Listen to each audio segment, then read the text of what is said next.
नमस्कार वहाँ दोस्तों और स्वागतम है मेरे चैनल पे। तो इससे पहले जो मैंने वीडियो डाली थी उसके अंदर मैंने G5s Plus की अनबॉक्सिंग बताई थी और अनबॉक्सिंग के बाद आता है रिव्यू। तो फटाक से स्टार्ट करते हैं।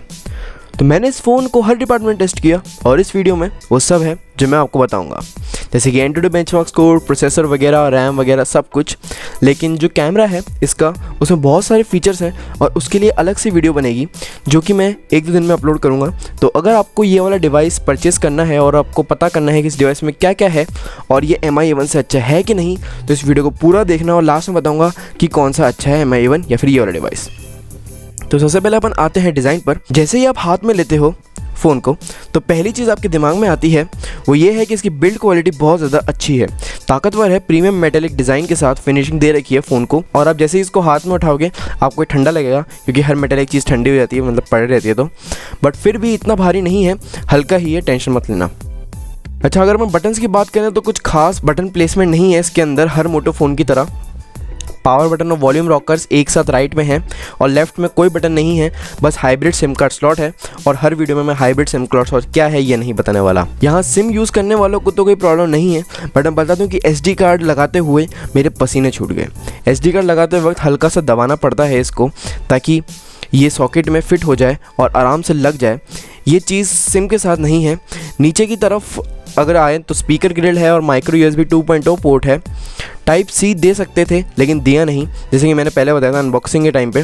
बट फास्ट चार्जिंग है जो कि 1-8 घंटे में आपके फ़ोन को पूरा का पूरा चार्ज कर देगी। और घंटे से याद आया, सब्सक्राइब करो और घंटे वाला आइकन दबाओ अच्छे अपडेट्स के लिए मेरे चैनल से। स्पीकर ग्रिल और USB पोर्ट के साथ आपको नीचे मिलता है माइक्रोफोन।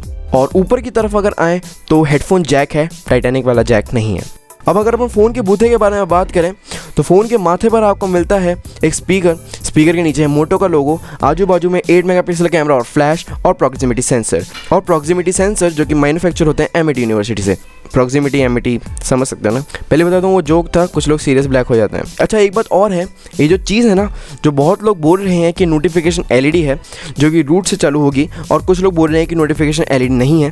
तो आपको इस पर मैं अपडेट कर दूंगा जब भी CID राज का खुलासा करेगी। अभी अपन अगर फ़ोन के फिंगरप्रिंट सेंसर पर आए तो नीचे की तरफ थोड़ी पर आपको मिलता है फिंगरप्रिंट सेंसर, जिसको आप नेविगेशन बटन की तरह भी यूज़ कर सकते हो। उस पर अपन बाद में चर्चा करेंगे। अगर फ़ोन के पिछवाड़े पर आए तो आपको मिलता है दूसरा चेहरा, जैसे कि सिर्फ मुझे ही लगता है कि डुअल कैमरा, 2 आँखें, और जो फ्लैश जो है वो 32 दिखाती है, मतलब कि मुझे ऐसा लगता है। अब आप कभी भी इस कैमरे को पहले जैसा नहीं देख पाओगे। LED फ्लैश डुअल टोन है। अच्छा, और कुछ लोगों को प्रॉब्लम होती है जैसे कि कैमरा बम्प में, तो बोलते हैं कि कैमरा बम्प पे स्क्रैच आ जाते हैं क्योंकि कैमरा थोड़ा सा बाहर निकला हुआ है नॉर्मल फ़ोन के हिसाब से। तो मैं बता दूं कि मोटो के फ़ोन्स को ऐसे नहीं रखना चाहिए। मोटो के फ़ोन्स हमेशा सर के बल रखना चाहिए, मतलब उल्टा करके, ताकि उसकी जो मोटो डिस्प्ले है वो हमेशा जल जाए। प्रॉक्सिमिटी सेंसर की वजह से जल्दी है वो, क्योंकि और उसकी डिस्प्ले पर स्क्रैच नहीं आएंगे तो टेंशन मत लो, क्योंकि गोरिल्ला ग्लास 3 प्रोटेक्शन है उसके अंदर। अच्छा, ऊपर और नीचे काफ़ी कूल एंटीना बैंड्स हैं और बीच में मोटो का लोगो है डिंपल के साथ और कुछ फैक्ट्री मार्किंग्स हैं। और अगर कैमरे के ऊपर नॉइस कैंसिलेशन माइक भी है जो कि वीडियो रिकॉर्डिंग में काम आता है। अब बहुत हो गया बाहर का, अंदर की थोड़ी सी ताका झाकी कर लेते हैं। स्नैपड्रैगन 625 ऑक्टा कोर प्रोसेसर है जो कि क्लॉक्ड है 2 GHz पर। इसका मतलब पता है, बहुत सही प्रोसेसर है, वही वाला है जो कि Redmi Note 4 में था। और अगर आप अंदाज़ा लगा सकते हो तो काफ़ी तेज़ है और XJ का डेवलपमेंट भी अच्छा होता है स्नैपड्रैगन प्रोसेसर का। प्लस इसके साथ आपको मिलती है 4 GB रैम और 64 GB की इंटरनल। फ़ोन बहुत स्मूथ चलता है, बिल्कुल पानी की तरह। और पानी से याद आया कि फ़ोन स्प्लैश प्रूफ भी है, हल्का सा वाटर प्रूफ भी, नैनो कोटिंग की वजह से। क्या बात है। तो जब तक मैंने फ़ोन को चलाया तब मुझे तो कुछ भी ऐसे लैग वगैरह देखने को नहीं मिला। 64 में से आपको 8 GB तो फ़ोन खा जाता है और आपको सिर्फ 52 GB मिलती है खाने के लिए। काफ़ी है आपका सामान रखने के लिए, सॉन्ग्स रखने के लिए, मूवीज़ रखने के लिए, पॉर्न रखने के लिए। लेकिन अगर ये आपको कम लगे तो 256 GB की एक्सपेंडेबल स्टोरेज भी है, लेकिन उसके लिए आपको एक सिम ही लगानी पड़ेगी। याद है ना, हाइब्रिड सिम कार्ड स्लॉट है। मोटे ताज़े गेम जैसे असॉल्ट 8, बुली, सैन एंड्रियास वगैरह सब मस्त चलते हैं। हल्का सा हीटअप होता है, 2 बार हीटअप होता है ये, एक तो हैवी टास्क के वक्त और एक चार्जिंग के वक्त, क्योंकि फास्ट चार्जिंग होती है। दोनों बार नॉर्मल है, CID करने की कोई ज़रूरत नहीं है। सॉफ्टवेयर पर आए अगर तो सारे फ़ोन के अंदर आता है 7.1.1 नोगेट, जो कि अभी तक लेटेस्ट चल रहा है, लेकिन ओरियो भी आ चुका है और अब रिलीज़ होने ही वाला है ओरियो, तो बिल्कुल स्टॉक है। मुझे MI UI या कस्टम रोम्स वगैरह इतनी ज़्यादा नहीं पसंद। और इसमें OTG का सपोर्ट बिल्कुल मस्त है। और इसका जो Antutu बेंचमार्क स्कोर है वो है 63,620। मैंने स्क्रीनशॉट भी डाला है ना। धासो एडिटिंग सब्सक्राइब कर दो यार अब तो। चलो अब डिस्प्ले पर आते हैं। तो G5s Plus में आती है 5.5 इंच की full HD IPS display panel जिसका 401 पिक्सल पर इंच है। डिस्प्ले ऑब्वियसली मल्टी टच है और स्क्रैच रेजिस्टेंट है क्योंकि उस पर गोरिल्ला ग्लास 3 प्रोटेक्शन है।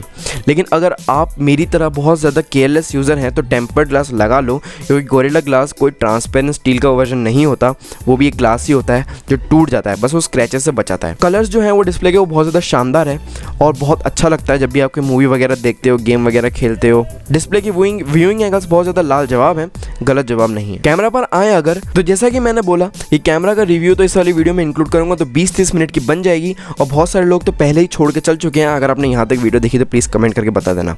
हल्का सा बता देता हूँ कैमरा के बारे में। डुअल कैमरा सपोर्ट है जिसमें आपको दोनों कैमरा 13 मेगापिक्सल के मिलते हैं और f2.2 अपर्चर का है, दोनों के दोनों मेगापिक्सल के कैमरा, मतलब पीछे वाले।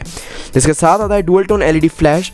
अब सबके सब एक मेटालिक लिंक में बंद है तो मुझे ये इमोजी की तरह लगता है, मतलब 2 आँखें और एक मुँह। अगर अपन आगे वाले कैमरा की बात करें तो आगे वाला है 8 मेगापिक्सल का सेल्फी कैमरा जिसका अपर्चर भी है f2.0 ही, लेकिन इसके साथ फ्रंट फ्लैश भी आता है जो कि MI A1 में नहीं आता। अगर पीछे वाले कैमरा की बात करें तो वाकई में इस प्राइस में आपको बेस्ट कैमरा है जो कि आप ले सकते हैं। जिन लोगों के मन में MI A1 आ रहा है वो इस वीडियो को एंड तक देखें, मैं सब कुछ बताऊंगा, टेंशन मत लो। बहुत सारी चीज़ें हैं जैसे कि स्लो मोड, डेथ मोड और वो सब कुछ मैं कॉम्प्रिहेंसिव रिव्यू में बताऊंगा। और जिनको कॉम्प्रिहेंसिव का मतलब नहीं पता वो गूगल कर लो यार। अगर हम बात करें बैटरी की तो इसमें Li-ion बैटरी आती है जो कि बेस्ट बैटरीज मानी जाती है फ़ोन्स के लिए। 3000 mAh की बैटरी है और पहले तो मुझे लगा ये क्या चूतियापा है, प्राइस के हिसाब से बैटरी काफ़ी ज़्यादा कम है, बट फिर फास्ट चार्जिंग याद आई क्योंकि इसमें फास्ट चार्जिंग है। क्यों MI A1 वालों चली ना, और स्टॉक UI है जो कि इतनी ज़्यादा बैटरी भी नहीं खाती। मुझे ये कम से कम 15 से 16 घंटे का बैटरी बैकअप दे देता है नॉर्मल यूज़ पर, लेकिन जैसे ही मैं कॉलेज जाता हूँ और कभी कभार मैं इतना यूज़ नहीं कर पाता फ़ोन को तो 1-2 दिन के लिए चल जाता है आराम से। एक्सट्रीम यूज़ पर ये 7 से 8 घंटे चलता है और मतलब अच्छा खासा बैटरी बैकअप है, इतना बेकार बैटरी बैकअप भी नहीं है। 7 से 8 घंटे का बैटरी बैकअप सही होता है। और घंटे से याद आया, बेल आइकन दबाया कि नहीं दबाया, पहले सब्सक्राइब करो और फिर उसके बाद बेल आइकन दबाना। फास्ट चार्जिंग पर आए तो फास्ट चार्जिंग 1 से 1.5 घंटे में आपके फ़ोन को 0 to 100% फुल चार्ज कर देगी। जैसे कि मैंने पहले बताया, हल्का हल्का सा हीट होगा जो कि नॉर्मल है। अच्छा अब ये सुन लो बहुत ज़्यादा इंपॉर्टेंट बात, फ़ोन एंड्रॉयड N पर चल रहा है बट ओरियो अपडेट आएगा क्योंकि मोटो का डेवलपमेंट अच्छा होता है, बहुत अच्छा होता है। कुछ खास ब्लोटवेयर्स नहीं आते। ब्लोटवेयर्स का मतलब है प्री इंस्टॉल्ड फर्जी ऐप्स आते हैं ना फोकट के, जो आपके किसी काम के नहीं होते, वो बहुत ज़्यादा कम आते हैं। जैसे कि लिंक्डइन आता है इसके अंदर और गूगल डुओ आता है और कुछ एडिशनल मोटो ऐप्स भी आते हैं जिससे आपको ये वाला फ़ोन कस्टमाइज़ करने में बहुत ज़्यादा आसानी होगी। जैसे आप 2 बार टमाटर काटोगे तो आपकी टॉर्च जल जाएगी और 2 बार फिर से काटोगे टमाटर तो फिर टॉर्च बंद हो जाएगी। अगर आपको 2 बार मेरी आएगी तो कैमरा ऑन हो जाएगा और 2 बार वापस से फ्लिकर करोगे तो कैमरा आगे वाला बन जाएगा। मतलब काफ़ी ज़्यादा अच्छा फीचर है। और वो मोटो क्लॉक जो आपको दिखेगी नोटिफिकेशन के साथ जब भी आप अपने फ़ोन को उठाओगे, और फिंगरप्रिंट स्कैनर है जिसको आप होम बटन की तरह भी यूज़ कर सकते हो और बैक और रिसेंट के जेस्चर्स की तरह भी यूज़ कर सकते हो। और मल्टी विंडो की बात करें तो मल्टी विंडो बहुत ज़्यादा सही काम करती है।